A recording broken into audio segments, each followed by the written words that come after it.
네, 주님의 이름으로 여러분 한 분 한 분을 축복합니다. 네, 오늘부터 우리 11월 한 달 동안 4가지 감사의 고백이라는 주제로 함께 예배를 드리려고 합니다. 여러분 이 찬송가 아시죠? 험한 시험 물 속에서 나를 건져주시고 노한 풍랑 지나도록 나를 숨겨주소서. 주여 나를 돌보시사 고이 품어주시고. 언제까지요? 험한 풍파 지나도록 나를 숨겨주소서. 네, 찬송가 400장. 요즘 새 찬송가로 400장 험한 시험 물속에서입니다. 이 찬송은 작사 작곡 모두 미상인데요. 작사 작곡가가 불분명한데 우리나라에서 1935년에 신편 찬송가라는 찬송가가 이제 나오거든요. 근데 거기에서는 작사가 우드로 이 사람으로 작곡이 피셔로 되어 있습니다. 그런데 이 우드로 피셔 이 사람들도 어떤 사람인지 더 이상 알려져 있지 않습니다. 하지만 우리가 이 찬송가를 통해 알 수 있는 것이 있는데, 본시는 마태복음 8장 26절의 말씀, 예수께서 이르시되 어찌하여 무서워하느냐 믿음이 작은 자들아 하시고 곧 일어나사 바람과 바다를 꾸짖으시니 아주 잔잔하게 되거늘, 이 배경이라는 점입니다.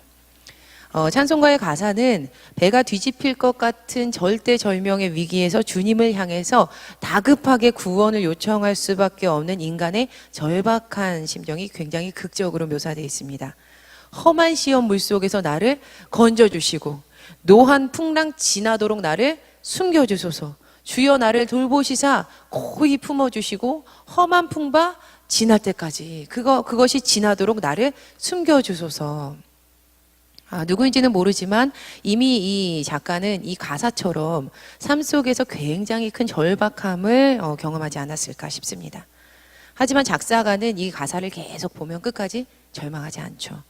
이 찬송가에 대한 평이 있는데요. 다음과 같습니다. 인간의 위기의식을 영적 차원으로 끌어올려 영혼 구원의 간절한 희구로 승화시켰다. 여러분, 이스라엘의 속담 중에는 이런 말이 있습니다. 동서남북이 막혔을 때에는 하늘을 봐라. 동서남북이 막혔을 땐 하늘을 보아라. 사방이 막혀 있다 하더라도 하늘은 뚫려 있다라는 것이죠. 그런데 여러분, 암만 하늘이 뚫려 있다 하더라도 반드시 도움의 손길이 있어야지만 그곳을 빠져나올 수 있는 것입니다. 이스라엘 백성에게는 바로 이와 같은 도움이 필요했습니다. 그들은 대제국 애굽에서 무려 430년 동안이나 노예 생활을 했습니다.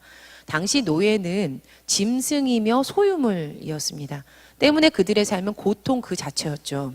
성경은 이렇게 말하고 있는데, 출애굽기 2장 23절 보면 그들이 고된 노동으로 인하여 탄식하며 부르짖었다고 성경은 이야기를 합니다. 고된 노동 때문에 탄식을 하면서까지 하나님께 부르짖었다는 거예요. 그런데 여기서 고된 노동이라는 이 히브리어 명사는 아보다예요. 아보다.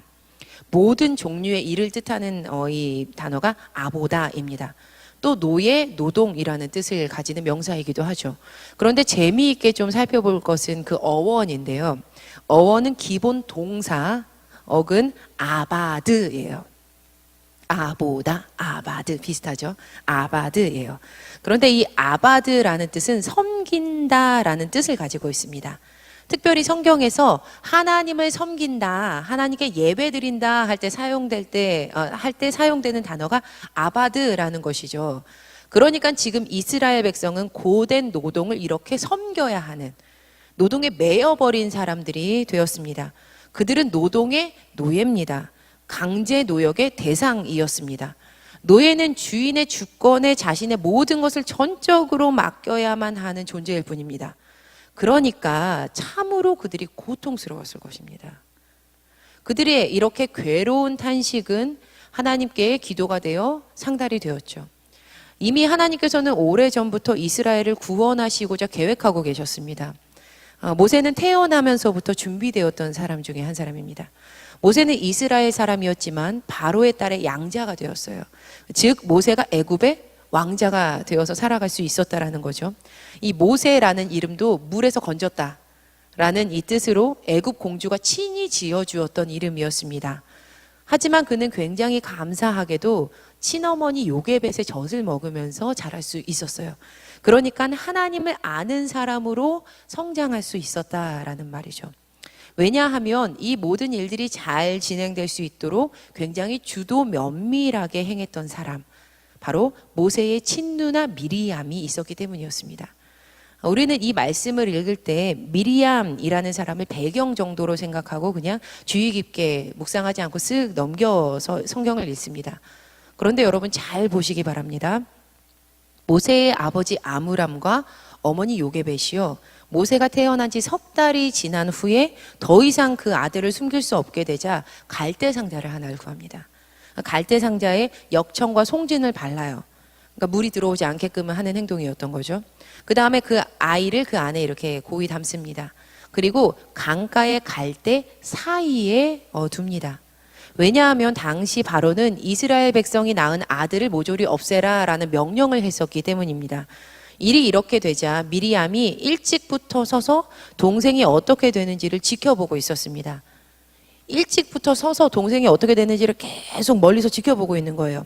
그러니까 한 신학자는 이처럼 멀리서 지켜봤다라는 이 미리암의 자세를 비운을 생각하면서 슬픈 눈으로 바라본 절망적인 동정이 아니라 그저 어떻게 되겠지라는 방관의 자세가 아니라 하나님의 구원의 손길을 확신하며 지켜보는 선지자의 자세였다라고 평가를 합니다.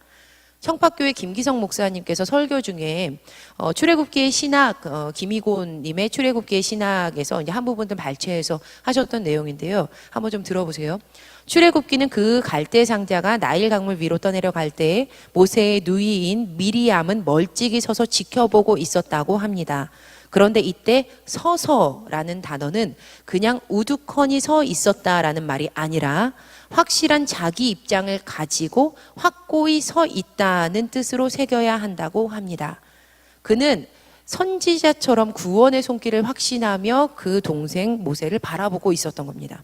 그러자 마침 바로의 딸이 우는 아이를 발견하면서 불쌍히 여기게 됩니다. 히브리어에서 마침, 우연히 이런 단어 있죠. 이것은 굉장히 극적인 것을 반어적으로 표현하는 단어 중에 하나거든요. 성경을 보면 그때 마침 바로의 딸이 아이를 발견을 해요. 불쌍히 여기면서 이렇게 말합니다. 아, 이 아이는 틀림없이 히브리 사람의 아이로구나. 바로 그때에 또 미리암이 굉장히 민첩하고 지혜롭게 행동을 합니다. 출애굽기 2장 7절에서 8절 말씀인데요. 함께 읽어보시겠습니다. 시작. 그때에 그 아이의 누이가 나서서 바로의 딸에게 말하였다. 제가 가서 히브리 여인 가운데서 아기에게 젖을 먹일 유모를 데려다 드릴까요? 바로의 딸이 대답하였다. 그래, 어서 데려오너라. 그 소녀가 가서 그 아이의 어머니를 불러왔다. 현대 신조어 중에 답정너라는 말이 있어요. 굉장히 오래 전부터 이제 온 말이라서 그렇게 신조어까지는 아닌데 답정너라는 말이 있는데 줄임말이에요. 답은 정해져 있고 너는 대답만 하면 돼. 답정너.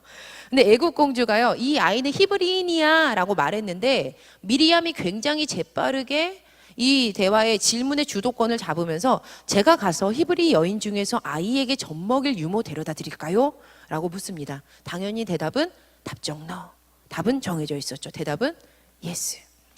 아무도 모세가 애굽 공주를 만나게 될 줄 몰랐습니다.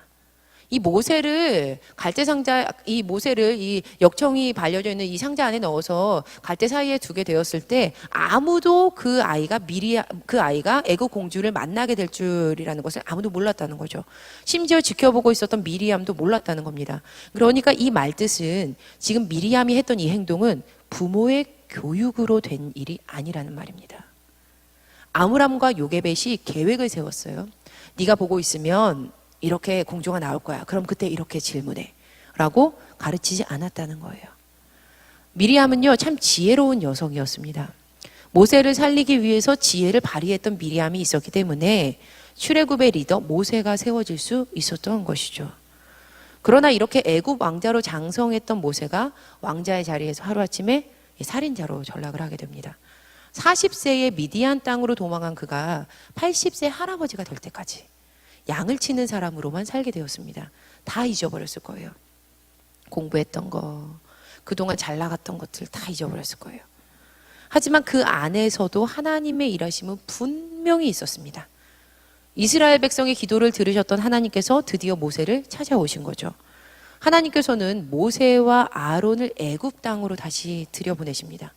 그리고 굉장히 강팍한 마음을 가지고 있었던 바로에게 10가지 재앙을 보여주시면서 이스라엘 백성을 보내줄 것을 요구하시죠. 그 10가지 재앙은 다음과도 같았습니다. 예, 이렇게 10가지 재앙이 있었는데요. 제가 이 재앙을 보여드리는 이유는 이 재앙이 약속을 이루어 가시는 하나님이 누구이신지를 보여주었던 굉장히 강력한 증거였기 때문입니다. 왜냐하면 이 모든 재앙의 대상들은 애굽인들이 섬기고 있었던 신들과 밀접하게 연관이 되어 있었기 때문입니다. 하나님께서 보여주신 바는 하나님만이 참된 신이고 다른 신은 존재하지 않는다라는 것이 드러난 사건이었기 때문입니다. 드디어 바로는 하나님께 두 손 두 발 다 들죠. 그리고 그들은 끝내 출애굽을 합니다. 여러분, 이 10가지 재앙이 우리가 그냥 한 PPT로 보기 때문에 굉장히 쉬워 보이지만 얼마나 드라마틱했겠어요. 그렇죠? 물이 갑자기 막 피가 돼요. 얼마나 드라마틱합니까? 그런데 이렇게 드라마틱하게 애굽에서 탈출했던 그들이 가장 처음으로 인도되었던 곳이 어딘지 아시나요? 홍해 바다였습니다. 홍해 바다. 이 지도를 보시면 왼쪽 편이 애굽이고요. 오른쪽 편이 지중해를 끼고 올라가는 윗부분이 가나안이에요. 그러니까 이스라엘의 출애굽 시작점은 라암셋이에요. 여러분 라암셋 찾으셨나요? 네, 라암셋이에요. 자, 여러분 그러면 이 라암셋에서 지중해를 끼고 가나안 땅으로 위로 올라가야 돼요. 여러분 어느 길로 가시겠어요? 네, 물어 무엇합니까? 그럼요, 당연하죠. 지중해 해안길을 끼고 올라갈 거란 말이죠. 당연히 당시 사람들은요 이렇게 이동을 했습니다. 이 길로 이동을 했어요. 하나 넘겨주세요. 그런데 이 길로 가게 되면 빠르게는 일주일, 느리면 2주 정도만 걸린다고 해요. 그런데 이 길은 블레셋 사람들의 길이었습니다. 블레셋 사람들의 길이었기 때문에 전쟁을 두려워할 백성들을 생각해서 하나님께서는 이스라엘을 다른 길로 인도를 하십니다. 바로 이 방향인데요. 아래 방향으로 이렇게 타고 올라가게 되면 1달에서 2달 정도가 걸린다고 합니다. 그런데 여러분 이 길 또한 굉장히 빠르지 않게 올라가는 어떻게 보면 논리적이지 않은 길이다. 왜 굳이 그렇게 돌아가? 라고 할 수 있는 길인데 하나님께서는 더욱 이상한 명령을 내리세요. 출애굽기 14장 2절 말씀을 우리 먼저 개역개정으로 읽어보겠습니다. 시작. 이스라엘 자손에게 명령하여 돌이켜 바다와 믹돌 사이에 비하히롯 앞 곧 바알스본 맞은편 바닷가에 장막을 치게 하라. 이 말씀을 세 번역으로 다시 한번 보시겠습니다. 같이 한번 읽어보실게요. 네, 너는 시작. 너는 이스라엘 자손에게 말하여 오던 길로 되돌아가서 믹돌과 바다 사이에 비하히롯 앞 곧 바알스본 맞은 쪽 바닷가에 장막을 치라고 하여라. 여러분 보세요. 오던 길을 되돌아가라고 하시는 거예요. 그리고 비하히롯이라는 곳 앞에 서라는 거죠. 그런데 이 비하히롯이라는 곳은 바로 홍해바다 앞이었습니다. 비하히롯은요 막다른 골목이었어요. 비하히롯의 북쪽은 애굽과 블레셋의 요새였고 서쪽으로는 애굽이었습니다. 동쪽도 막혔죠. 북쪽도 막혔죠. 서쪽도 막혔죠. 남쪽은요 끝없는 사막이에요. 지형적으로 바다의 양옆에 험한 산으로 막혀 있습니다. 그러니까 반드시 홍해를 거치지 않고서는 건너갈 수 없는 곳이 비하히롯이었다는 말입니다. 그런데 방금 전까지 살펴보았던 2가지 길을 다시 한번 이렇게 보게 되면요. 굳이 비하히롯이라는 곳을 갈 필요가 없다는 것을 우리가 알게 됩니다. 그렇죠, 여러분. 홍해바다 건너지 않고도 돌아갈 수 있는 길이 있어요. 라암셋에서 에담 갔다가 밑으로 타고 올라가면 1달에서 2달이라는 말이죠. 에담에서 윗길로 굳이 올라가지 않아도 밑에 길 타고 가면 굳이 비하히롯이라는 곳을 거치지 않고도 갈 수 있게 된다는 겁니다. 그런데 하나님께서는 굳이 오던 길을 되돌아가서 비하히롯으로 이스라엘을 인도하시는 겁니다. 동서남북 사방을 모두 다 막아버린 거죠. 그리고 그들은 그 홍해 바다 앞에서 하나님의 하나님 되심을 드러내는 것을 목격하게 됩니다. 여러분 예수님께서 물고기 2마리랑 떡 5개로 5천 명 배부르게 먹이신 사건 기억하고 계시죠? 그 사건이 있은 이후에 오병이어를 일으키신 이후에 이루어지는 또 기적적인 사건이 하나가 있습니다. 바로 예수님께서는 이렇게 큰 기적을 일으키신 후에 제자들을 재촉해서 배에 태우세요. 그리고 자기보다 먼저 갈릴리 바다 건너편으로 이렇게 보내십니다. 갈릴리 바다는 동서가 약 14km, 남북이 22km, 수심이 44m. 그리 작지 않은 이제 호수이자 이제 바다였죠. 예수님께서는 제자들이 배를 타고 건너는 동안에 그곳에 모여 있었던 무리들도 모두 다 이제 보내셨습니다. 그리고 예수님께서 혼자 따로 기도하시러 산에 올라가셨어요. 해가 저물 때까지 예수님께서는 홀로 계셨습니다. 예수님께서 홀로 계셨다라는 말을 뒤집어 보면요. 제자들 또한 예수님과 함께 있지 않았다는 말이에요. 어느새 제자들만 태운 배가 육지에서 꽤 떨어지게 됩니다. 성서학자들은 그 배가 육지에서 2에서 3km 정도는 떨어져 있었을 것이다. 그 이상 떨어져 있었을 것이다. 라고 이렇게 계산을 하기도 하는데요. 거리가 얼마였던지 간에 예수님도 계시지 않는데 제자들만 있는데 육지에서 상당히 떨어진 제자들에게 죽음의 공포가 다가오고 있었습니다. 동서가 약 14km, 남북이 22km, 수심은 44m. 그리 작지 않았던 갈릴리 바다, 심지어 이곳은 폭풍이 잦은 곳이었습니다. 갈릴리 바다는 지역적인 특성으로 인해서 갑자기 바람과 심한 폭풍이 막 일어났던 곳이라고 해요. 심하게는 2m가 넘는 파도를 동반한 폭풍이 치기도 했다고 합니다. 여러분 지금으로부터 2000년 전에 배가 좋았다면 얼마나 좋았을까요? 상상해 보시기 바랍니다. 그들은 부자도 아니에요. 배가 뭐 얼마나 좋았겠어요. 큰 배가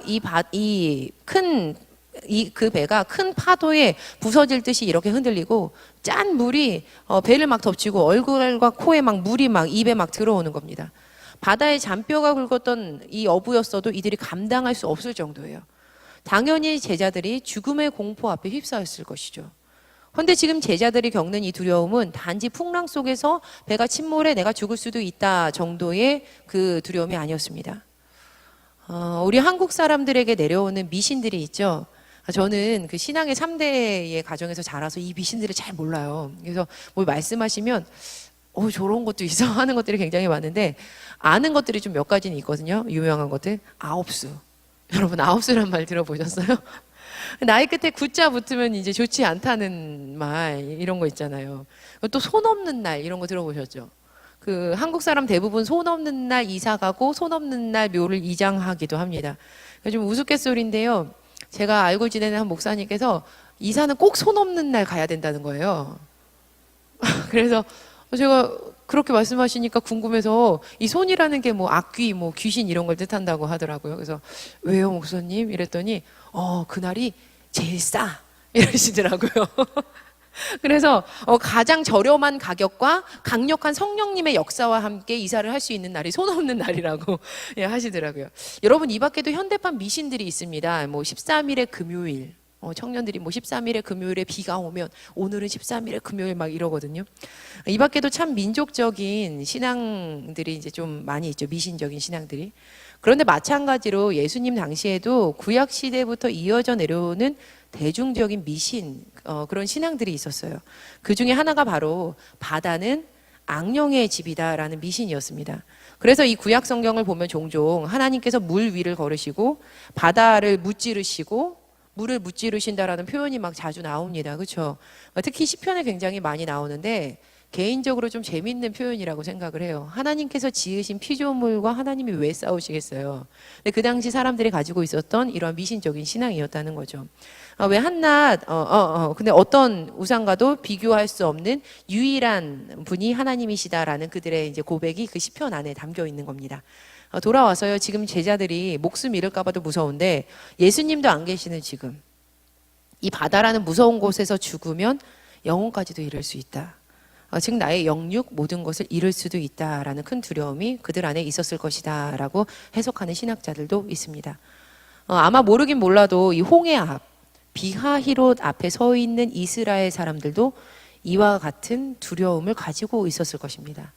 삶의 큰 문제 앞에 봉착해 있었을 것이 분명하죠. 앞은 홍해 바다. 내가 가고 싶어서 온 비하히롯도 아니에요. 하나님 가라고 하셨는데 앞이 홍해 바다예요. 뒤는 말과 칼과 창을 든 애국 군대가 쫓아오고 있어요. 출애굽기 14장 6절에서 7절 말씀 세 번역으로 보면요, 이렇게 나와 있습니다. 바로는 병거를 갖췄대요. 그의 군대를 이끌고 나섰는데 그는 특수병거 600대로 편성된 정예 부대와 장교들이 지휘하는 이집트 병거 부대를 모두 이끌고 나섰다. 굉장히 센 군대를 이끌고 왔다는 겁니다.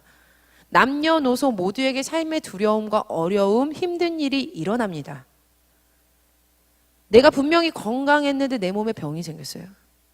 내가 사랑하는 가족 중에서 육체의 병이 생기기도 합니다. 직장을 잃을 위기가 다가오기도 하죠. 잘 되던 사업이 하루아침에 부도가 날 때도 있어요. 좋았던 부부관계가 삐우덕거리기도 합니다. 자녀들이 엇나가면서 우리가 원하지 않는 길로 내닫는 것 같이 보일 때도 있어요. 이러한 일들은 예수님을 믿는 우리에게도 동일하게 찾아옵니다. 우리가 마치 비하히롯 앞에 서 있는 것처럼, 풍랑이 치는 그 바다 가운데서 어찌할 바를 모르는 것처럼 그런 상황들이 우리의 삶 가운데 있다라는 것이죠. 제가 2년 전에 한홍 목사님 설교를 듣던 중에 배우게 된 내용인데요. 이 비하히롯이랑 바할스본은 10km 정도 이렇게 떨어져 있다고 해요. 사람이 맨몸으로 4km 정도를, 시속 4km 정도를 걷는다고 합니다. 그런데 지금 이스라엘은 짐에다가 가축까지 다 들고 나왔어요. 어린 자녀들도 다 있어요. 그러니까 반을 딱 나눠서 시속 2km. 시속 2km를 걷는다고 하면 이 10km가 이 10km 떨어져 있는 바다를 건너게 될 때 약 5시간 정도 걸린다고 이렇게 계산을 할 수 있습니다. 그런데 여러분, 지금 출애굽 인원이요, 최소 200만 명이에요. 200만 명. 200만 명은 지금 우리가 수요 공감 예배 때 100명 좀 남짓 더 넘게 예배를 드리고 계시거든요. 그냥 100명이라고 우리 수요 공감 예배를 딱 해볼게요. 그럼 이 인원의 그룹이 2만 개가 있어야 200만 명 정도가 되는 거예요. 그런데 최소 어마어마한 인원수죠. 그들이 모두 5시간에 걸려서 이 갈라진 바다를 건너야 한다면 길이의 폭이 한 1에서 1.5km 정도 갈라져야 한다고 해요. 1에서 1.5km 정도는, 이 길이는 얼마 정도냐면 48차선 고속도로 정도라는 거예요. 48차선 고속도로.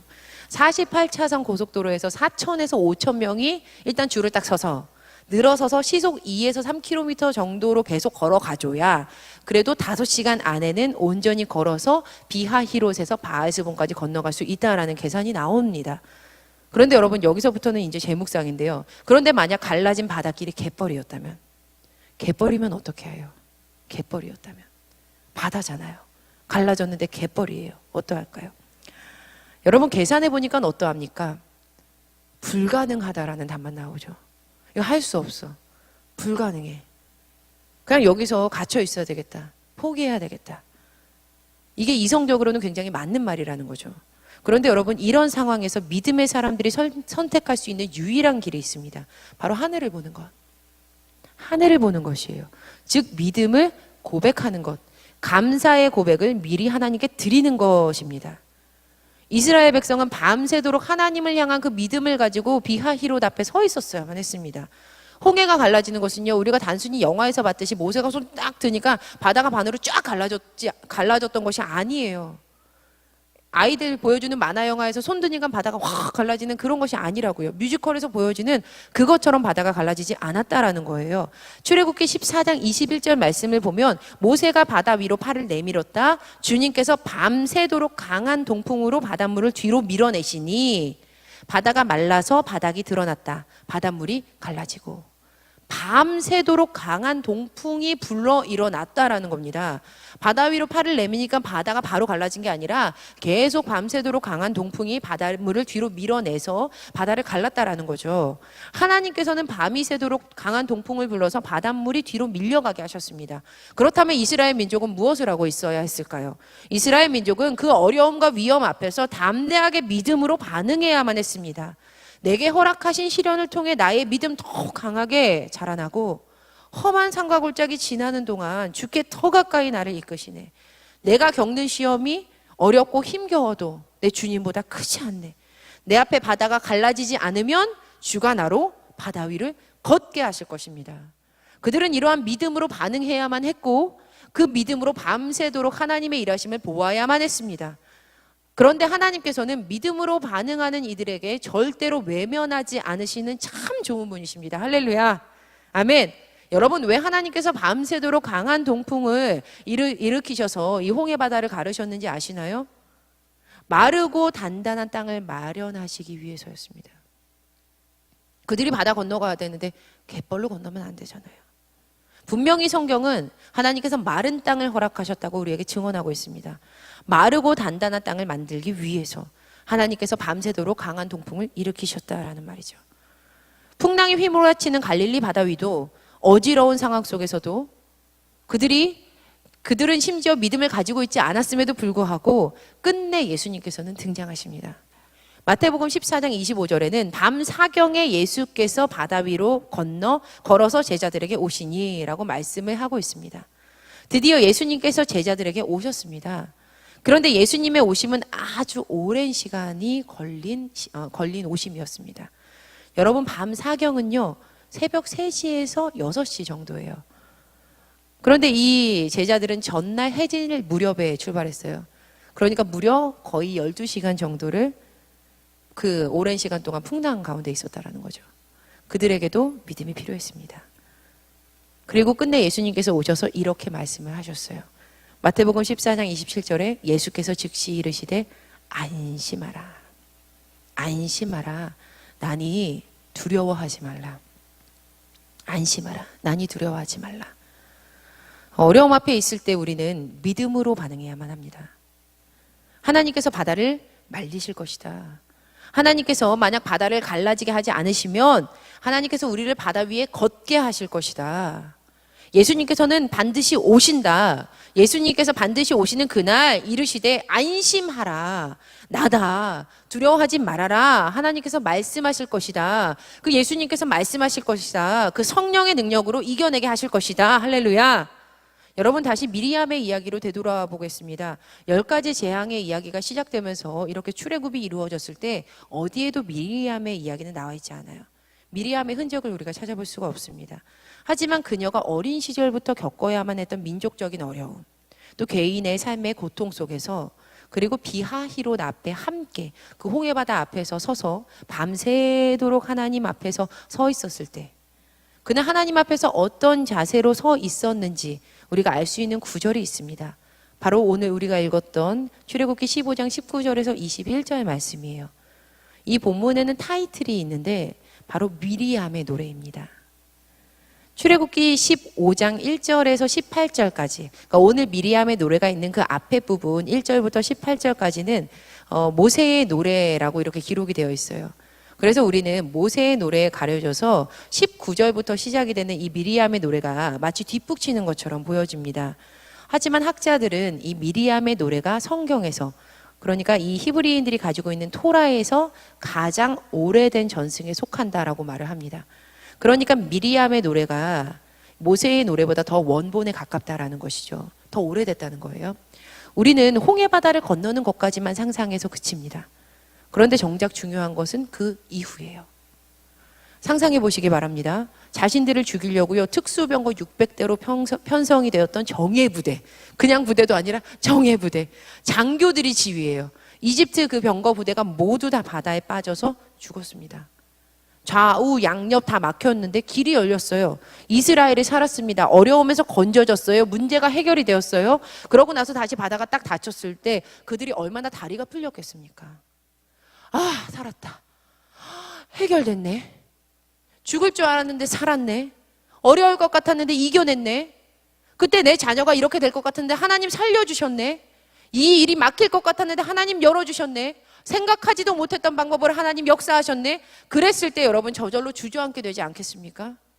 바로 그때에 잊지도 않고 하나님께 하나님의 일하심을 고백했던 사람, 그리고 또 민족에게 하나님의 전능하심을 일깨워 주었던 것은 가장 오래되었던 전승, 원본에 더 가까웠던 이 미리암의 노래였습니다.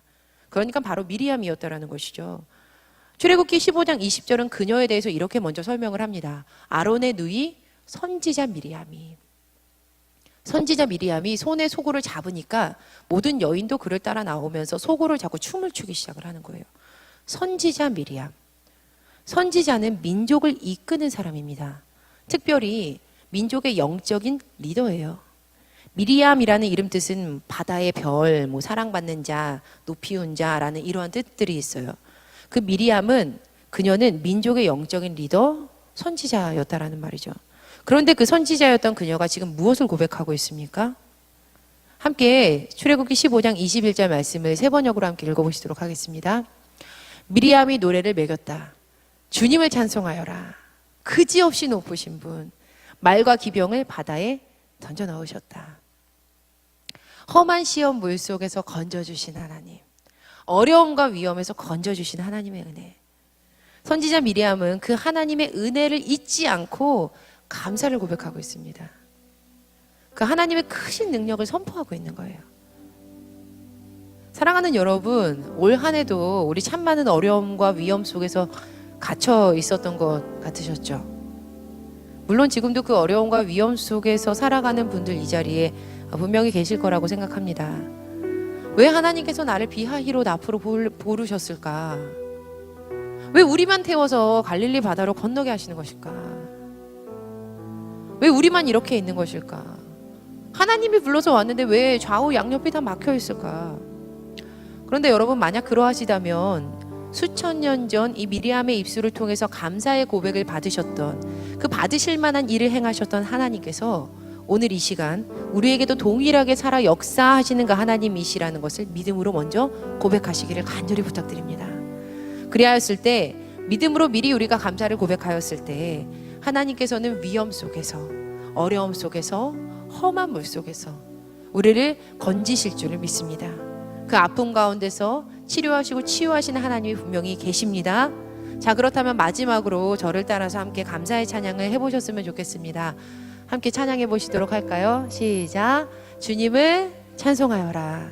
그지없이 높으신 분, 말과 기병을 바다에 던져 넣으셨다. 아멘.